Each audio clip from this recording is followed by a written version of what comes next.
The day they cornered me, a storm was brewing, mirroring the one inside me. The lawyer's words hung in the air, thick and suffocating, about clauses and conditions I hadn't understood, hadn't even known existed. Outside, the California rain hammered against the windows, blurring the manicured lawns and expensive cars, distorting the perfect image my family had so carefully cultivated. That was the day I realized the people I loved most were capable of anything. If you cherish the idea of unbreakable family bonds, subscribe now or risk discovering a darkness you never knew existed. My mother had always been particular, image-conscious, driven, the kind of woman who could charm a room while simultaneously calculating its net worth. Growing up, every achievement, every milestone was meticulously planned, orchestrated to project an image of success, of effortless perfection. Beneath the surface, though, simmered a relentless ambition, a hunger that I in my naivete had mistaken for love. My father, bless his gentle soul, was the buffer, the quiet artist who saw beauty in the imperfections, in the messy, unpredictable nature of life. He shielded me from the sharper edges of my mother's world, nurturing my own quiet passions for coding and technology. When he passed, a part of me went with him, leaving a void that my mother, instead of filling, seemed intent on exploiting. The will was straightforward, or so I thought. Everything split evenly between my mother and me. The lawyer explained that there was a family trust, and he had some serious concerns about how my mother was handling it. That's when the trouble began. The first sign was subtle, a seemingly innocuous suggestion that we have a family meeting. My brother, Mark, flew in from New York, all polished smiles and insincere inquiries about my work. My mother, radiating a brittle kind of warmth, ushered me into the living room, the same living room where I had learned to walk, where my father had read me stories. The air was thick with unspoken tension, a cloying sweetness that set my teeth on edge. I remember Lily, my younger sister, avoided my gaze, fidgeting with her phone, her usual bubbly self replaced with a nervous silence. It was an intervention disguised as a reunion, a carefully staged performance designed to strip me of my inheritance. Mark started, his voice smooth and practiced, about what Dad would have wanted, about family unity, about the importance of supporting Mom in her time of grief. The subtext dripped like venom. I, the quiet, introverted tech worker, didn't deserve the money. I wasn't family enough to be trusted with it. I glanced at my mother. Her eyes, usually so sharp and assessing, were soft, pleading. The performance was worthy of an award. I should have seen it coming. All those years of subtle digs, of belittling my passions, of comparing me to my more successful siblings, it was all a prelude to this. They wanted control. They wanted the money. They wanted to erase my father's legacy, to rewrite the narrative to suit their own greedy desires. I refused. The word hung in the air, a defiant act of rebellion against their carefully constructed charade. The smiles vanished. The pleasantries dissolved. The claws came out. The accusations started, subtle at first, then escalating into blatant lies. I was irresponsible, they said. I was incapable of managing such a large sum of money. I would squander it, they claimed. My brother even had the audacity to suggest I had somehow manipulated my father in his final days, a blow so low it stole the air from my lungs. My sister finally spoke up, her voice trembling, echoing their sentiments. It was a coordinated assault, a calculated attempt to break me down, to wear me down until I relented. My mother watched, her face impassive, the puppeteer pulling the strings. They thought they had me cornered. They thought I would crumble. They were wrong. The injustice of it all, the sheer audacity of their betrayal, ignited a fire within me, a cold, burning determination to protect what was rightfully mine. The meeting ended abruptly, their carefully orchestrated plan thwarted by my unexpected resistance. They retreated, wounded but not defeated, leaving me alone in the echoing silence of the house. I felt numb, betrayed, the foundation of my family shattered into a million pieces. That night I couldn't sleep. The rain continued to fall, washing away the facade of normalcy, revealing the ugly truth beneath. I realized then that this wasn't just about money. It was about power, about control, about erasing me from their lives. And I knew with a chilling certainty that they wouldn't stop until they had achieved their goal. I had to protect myself. I had to fight back. I had to expose their lies and reclaim what was mine. The battle had just begun.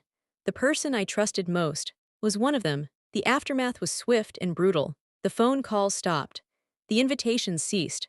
I became a ghost in my own family, a pariah to be avoided at all costs. My mother, once a daily presence in my life, now communicated only through terse emails, filled with veiled accusations and thinly disguised threats.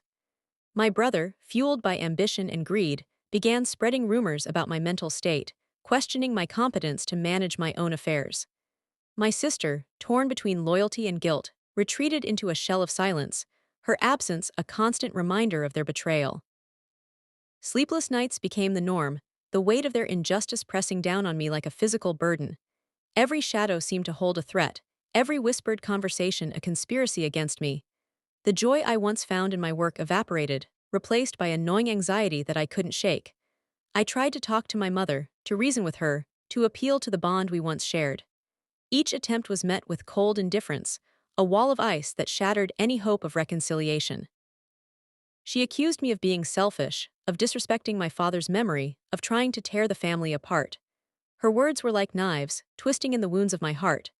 I reached out to Mark, hoping that some semblance of brotherly affection still remained. He feigned concern, offering empty platitudes while subtly probing for information about my finances. It became clear that his only interest was in gaining control of my inheritance, by any means necessary. Lily was unreachable, her social media scrubbed clean of any mention of me, her phone calls going straight to voicemail. I was alone, isolated, surrounded by enemies masquerading as family. Desperate, I sought legal counsel, hoping to find some recourse against their manipulation. The lawyer I consulted was sympathetic, but warned me that the legal battle would be long and expensive, with no guarantee of success. My mother, he explained, was a formidable opponent, with deep pockets and a ruthless determination to get what she wanted. The family trust was structured in such a way that she had significant control over its assets, making it difficult to challenge her decisions. He advised me to consider a settlement, to cut my losses and move on. But I refused. This wasn't just about the money anymore. It was about principle, about fighting for what was rightfully mine, about exposing their lies and reclaiming my life. I couldn't back down, even if it meant facing a long and arduous battle. I started documenting everything, every conversation, every email, every transaction, meticulously building a case against them. I knew that they were watching me, that they were waiting for me to make a mistake. But I was careful, methodical, determined not to give them any ammunition to use against me. The strain was immense, the constant pressure threatening to crush me, but I refused to break. I refused to let them win. I would fight them with every ounce of strength I possessed until the truth was revealed and justice was served. The California rain kept falling, washing away the last vestiges of the life I once knew, forging me in the crucible of betrayal, preparing me for the storm to come. I was playing chess while they were playing checkers, and it was time to make my move. Their biggest mistake. They underestimated me. They assumed that I was weak, that I would cave under pressure. They failed to see the steel that was hardening within me, the unwavering resolve to protect myself and to avenge my father's memory. They had awakened a sleeping giant, and they were about to pay the price. The day I lost my job felt like the final blow, the culmination of their insidious campaign to dismantle my life. A carefully worded email from HR cited restructuring as the reason for my termination, but I knew the truth.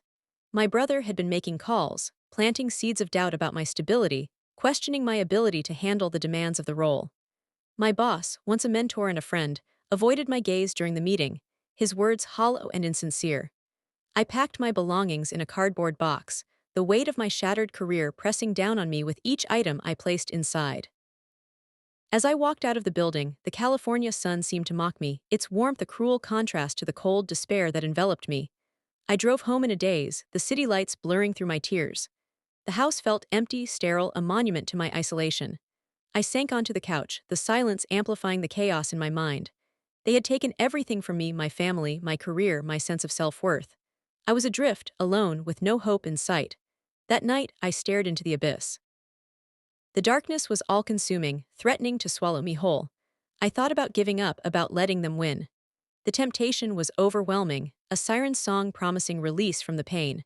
But then, a flicker of defiance ignited within me, a refusal to surrender to their cruelty. I thought of my father, of his quiet strength and unwavering belief in me. I remembered his words, "Never let anyone dim your light."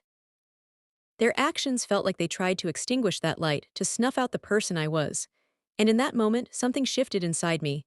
The victim mentality shattered, replaced by a cold, calculating resolve. No more tears, no more despair. It was time to fight back. I rose from the couch, the exhaustion melting away, replaced by a surge of adrenaline. I opened my laptop, my fingers flying across the keyboard. I started researching, digging into their lives, uncovering their secrets, exposing their vulnerabilities. I would use their own tactics against them, turning their lies into weapons. I would dismantle their carefully constructed facade, piece by piece, until the truth was laid bare for all to see. The fear remained, a constant companion, but it was overshadowed by a burning determination. I was no longer the naive, trusting person they had manipulated. I was a warrior, armed with knowledge and fueled by rage. The game had changed, and I was about to rewrite the rules. They thought they had broken me. They thought they had won. They were about to discover just how wrong they were. My smile grew colder, my eyes focused. The plan was taking shape. The next few weeks were a blur of meticulous planning and relentless execution. I became a ghost, moving through the shadows, gathering information, connecting the dots. I discovered that my brother's successful career was built on a foundation of shady deals and financial improprieties. His polished image was a carefully constructed lie, masking a web of deceit and corruption. I uncovered evidence of his involvement in a series of fraudulent investments, preying on vulnerable individuals and lining his pockets at their expense. My sister's perfect life was also a facade, hiding a deep-seated unhappiness and a secret substance habit that threatened to consume her. Her bubbly personality was a mask, concealing a desperate cry for help. And my mother, the mastermind behind it all, had been systematically embezzling funds from the family trust, using the money to finance her lavish lifestyle and to prop up my siblings' failing ventures. Her image as a benevolent matriarch was a carefully crafted performance, designed to conceal her ruthless ambition and her insatiable greed. The more I dug, the more I uncovered, each revelation fueling my resolve. I meticulously documented everything, gathering irrefutable evidence of their crimes. I knew that I had to be careful, that one wrong move could expose me and jeopardize my plan. I worked in secret, using encrypted communication channels and burner phones to avoid detection. I transformed my home into a fortress, installing security cameras and alarm systems to protect myself from their potential retaliation.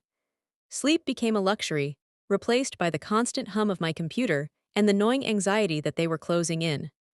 I reached out to a former colleague, a skilled hacker with a penchant for justice, and enlisted his help in uncovering their digital footprints.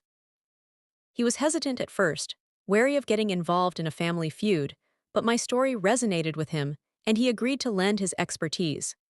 Together, we delved into their online activities, tracing their financial transactions, intercepting their communications, and uncovering a treasure trove of incriminating evidence. The truth was a weapon, and I was about to unleash it with devastating force. I knew that the risks were high, that exposing them could have serious consequences for everyone involved. But I couldn't back down. I had come too far, sacrificed too much to turn away now.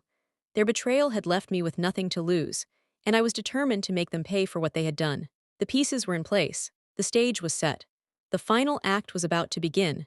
They thought they had silenced me. They thought they had broken me. They were about to learn that revenge is a dish best served cold. And I was about to serve it to them in spades. I smiled sweetly during our next family dinner, acting as if the hatchet was buried. I listened to Mark drone on about his latest business venture, nodding attentively while secretly recording the entire conversation on my phone, the microphone hidden beneath a strategically placed napkin. Lily rambled about her upcoming vacation, oblivious to the storm brewing beneath the surface, her words carefully catalogued in my mental database. My mother surveyed the scene, a smug look on her face, confident that she had successfully neutralized the threat I posed. She had no idea that I was meticulously documenting every word, every gesture, every nuance of their carefully constructed lies, building an airtight case against them.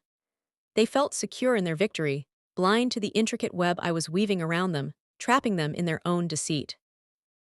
The digital breadcrumbs they carelessly left behind became my guiding stars, leading me closer to the truth, revealing the depth of their depravity. I installed hidden cameras in strategic locations throughout the house, capturing their private conversations, their unguarded moments, their true selves stripped bare of pretense. The footage was damning, a chronicle of their greed, their manipulation, their utter lack of remorse. I consulted with a forensic accountant, a wizened old man with a sharp mind and a keen eye for detail, who helped me trace the flow of funds from the family trust to their personal accounts, exposing their systematic embezzlement. He marveled at the complexity of their scheme, but his face hardened with disgust as he realized the extent of their betrayal. The evidence was overwhelming, a mountain of incriminating documents that would bury them under the weight of their own guilt. I prepared a detailed report, outlining their crimes, documenting their lies, and exposing their hypocrisy. The report was a work of art, a testament to my meticulous planning and unwavering resolve. I knew that it would be a devastating blow, shattering their carefully constructed world and exposing them for the monsters they truly were. One afternoon, while helping my mother sort through some old family documents, I stumbled upon a hidden safe, concealed behind a false panel in her study. My heart pounded in my chest as I realized what it might contain. I waited until she left the house, then carefully disabled the alarm system, bypassing the security codes with a technique I had learned from my hacker friend. I opened the safe, my hands trembling with anticipation. Inside, I found a treasure trove of incriminating documents, including falsified financial statements, secret offshore accounts, and a signed confession from my brother admitting to his fraudulent activities. The documents were the smoking gun, the final piece of the puzzle that would complete my case. I photographed everything, meticulously documenting each item, then carefully replaced the documents and reset the safe, leaving no trace of my intrusion. I knew that my mother would eventually discover the breach, but by then it would be too late. The evidence would be in the hands of the authorities, and she would be unable to cover her tracks. The risk of discovery was ever present, a constant shadow looming over my shoulder. My brother, suspicious of my sudden change in demeanor, began to watch me more closely, his eyes narrowed with suspicion. He would call me at odd hours, feigning concern while subtly probing for information, trying to catch me off guard. I played along, feigning ignorance, feeding him carefully crafted lies to lull him into a false sense of security. My sister, sensing the tension in the air, tried to reach out to me, her voice filled with a mixture of guilt and fear. She wanted to confess, to unburden herself of the weight of their betrayal, but she was afraid of the consequences. I listened patiently, offering her comfort and support, but I refused to reveal my plan. I knew that she was torn between loyalty to her family and her conscience, and I didn't want to put her in a position where she would have to choose sides. The closer I got to the truth, the more dangerous the game became. I knew that they were capable of anything, that they would stop at nothing to protect their secrets. But I refused to be intimidated. I had come too far, sacrificed too much to back down now. I was ready to face whatever they threw at me, armed with the truth and fueled by a burning desire for justice. The plan was set to unleash on the day of my father's memorial. The day of my father's memorial dawned gray and overcast, mirroring the somber mood that hung heavy in the air. It was to be a small, private affair, held at his favorite spot overlooking the Pacific Ocean, a place where he had often found solace and inspiration. I had orchestrated every detail, transforming the event into a carefully constructed stage for my final act of revenge. The invitations were sent, the catering arranged, the guest list meticulously curated. Unbeknownst to my family, I had also invited a select group of individuals who had been wronged by them, victims of my brother's fraudulent schemes, former employees who had been unfairly dismissed, and even a few of my mother's discarded lovers, each holding their own grudge, their own desire for retribution. They were my secret weapon, a silent army of aggrieved souls ready to witness the downfall of their tormentors. I arrived early at the memorial site, ensuring that everything was in place. The sound system was tested, the projector aligned, and the hidden cameras strategically positioned to capture every reaction, every gasp of shock, every moment of disbelief. The air crackled with anticipation, the tension palpable as I waited for my family to arrive, blissfully unaware of the trap that awaited them. I greeted them with a warm embrace, feigning grief and concern, masking the cold satisfaction that churned within me. My brother, ever the narcissist, preened for the cameras, basking in the attention, oblivious to the storm clouds gathering on the horizon. My sister, her eyes red and puffy, clung to my arm, seeking comfort and reassurance, her vulnerability a stark contrast to the steely resolve that hardened my gaze. My mother, her face etched with a mixture of sadness and suspicion, watched me carefully, her intuition sensing that something was amiss, but unable to pinpoint the exact nature of the threat. As the guests began to arrive, I launched the presentation I had prepared, a carefully curated slideshow of family photos, interspersed with incriminating documents and intercepted communications. The music played softly in the background, a melancholic melody that underscored the gravity of the situation. The first few slides were innocuous, nostalgic images of my father, celebrating his life and legacy. But as the presentation progressed, the tone shifted, the images becoming darker, more revealing. Financial statements flashed on the screen, exposing my mother's embezzlement, her systematic siphoning of funds from the family trust. Emails appeared, detailing my brother's fraudulent schemes, his exploitation of vulnerable individuals.